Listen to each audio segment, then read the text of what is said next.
Sur l'actualité du jour.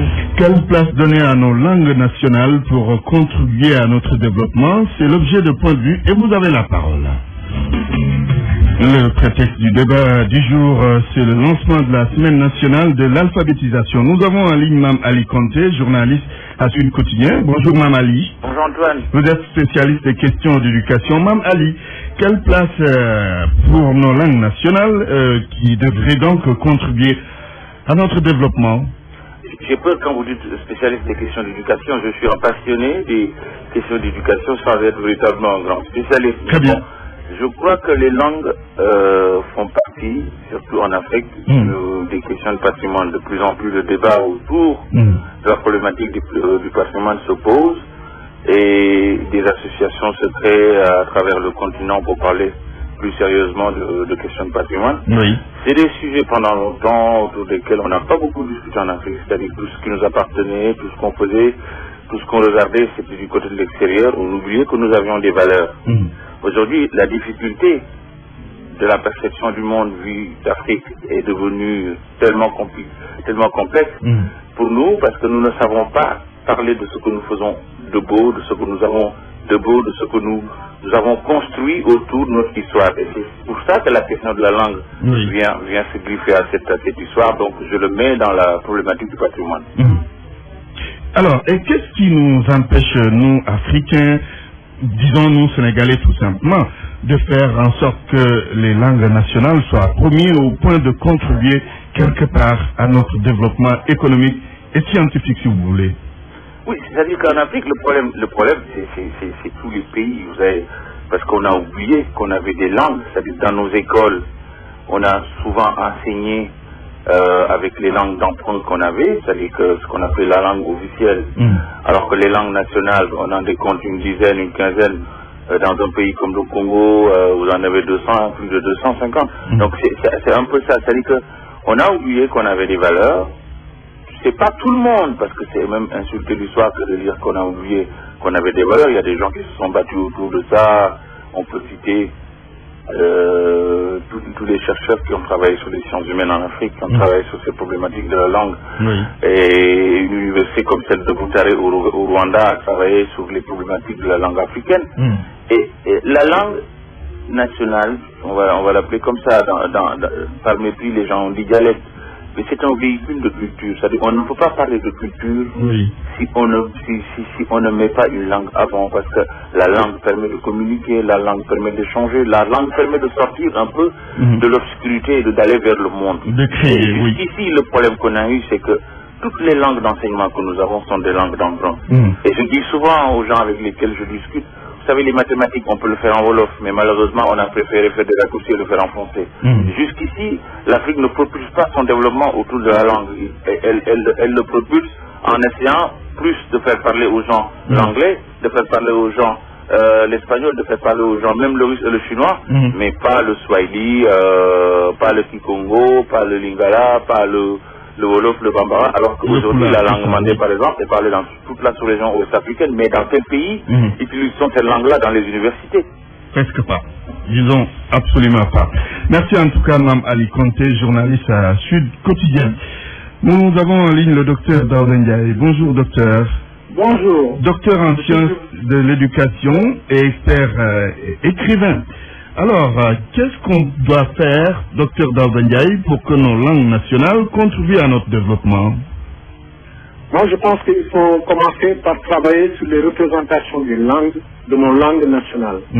Nos langues nationales sont victimes d'une politique, d'un réaménagement institutionnel qui fait qu'aujourd'hui, nous avons un système institutionnel qui donne une prééminence à la langue française. Et qui remet nos langues, parfois même nos langues sont considérées comme des dialectes, sachant qu'un dialecte est dans la perception de monsieur tout le monde, un dialecte est une langue qui a perdu son statut social. Et aujourd'hui, si nous voulons faire de nos langues nationales un outil de développement, il faudra travailler sur la réorganisation de la politique éducative. Aujourd'hui, on nous parle de éducation et formation tout au long de la vie. Mais nous savons qu'au Sénégal, il y a un cloisonnement entre la politique éducative et les programmes d'alphabétisation. Et ça, c'est une question de management institutionnel qui a fait beaucoup de mal à notre pays. Et donc, je pense qu'aujourd'hui, nous devons prendre exemple sur des pays comme la Corée, ou d'autres pays qui se sont développés avec leur propre langue, en s'ouvrant aux autres langues du monde.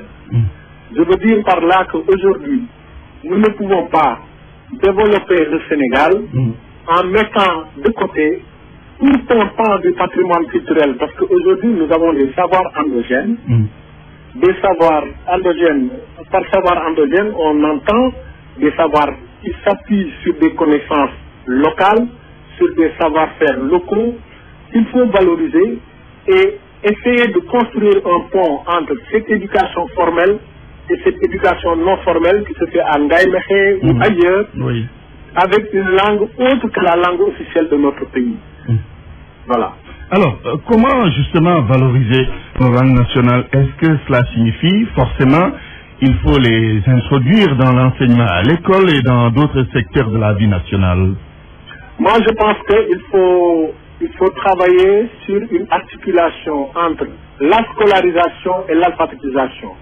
C'est deux choses différentes. Absolument. Si nous voulons promouvoir les langues nationales, il va falloir en amont travailler sur l'introduction des langues nationales à l'école primaire.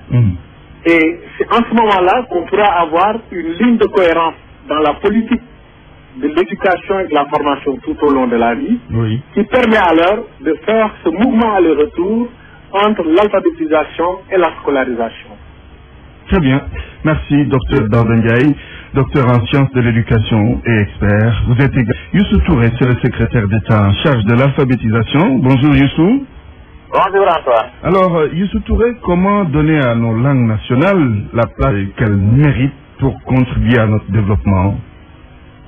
Je vous remercie. Je crois que vous m'avez trouvé en pleine séance. Aujourd'hui, donc, c'est la journée mondiale, sinon la semaine même, nationale dédiée à l'alphabétisation et à la promotion des langues nationales. Tout à fait. Je crois que donc c'est une journée historique. Et aujourd'hui, vraiment, il nous faut aller de l'avant. Il faudrait qu'on prenne en charge correctement ce volet. Qui a un impact économique et social très important par rapport au devenir des populations, par rapport à notre développement. Vous savez, il est important quand même qu'on donne une place assez importante à nos langues nationales. Sinon, tous les pays qui se sont développés avec leur langue. Et comment donner cette place à nos langues nationales? Mais d'abord, il faut la volonté politique. Je crois que le président Macky Sall l'a clairement exprimé.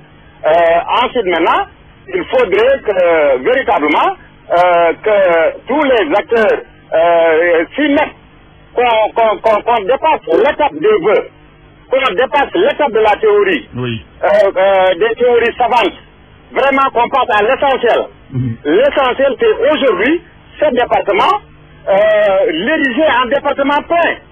Parce que nos langues nationales, quand même, méritent aujourd'hui d'être portées par l'ensemble de la population, par tous les secteurs de la société. Oui, il ne s'agit pas d'ériger un département et de théoriser le développement des langues nationales. Au-delà de ça, qu'est-ce qu'il faut faire concrètement? Non, mais il ne s'agit pas de théorie.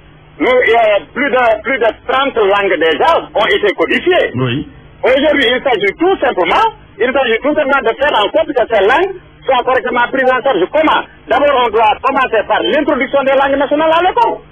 Il y a l'anglais, il y a l'arabe, et d'autres langues, espagnoles et autres, qui sont enseignées dans nos établissements scolaires. Donc, de ce point de vue-là, je crois que aujourd'hui, tout est fait prêt pour que ces langues occupent une place de choix dans notre système éducatif. Très bien. Tant que ce pas n'est pas franchi, on aura toujours des difficultés. Merci en tout cas, Youssou Touré. Vous êtes le secrétaire d'État en charge de l'alphabétisation. C'est tout pour Point de vue aujourd'hui. Parlez français.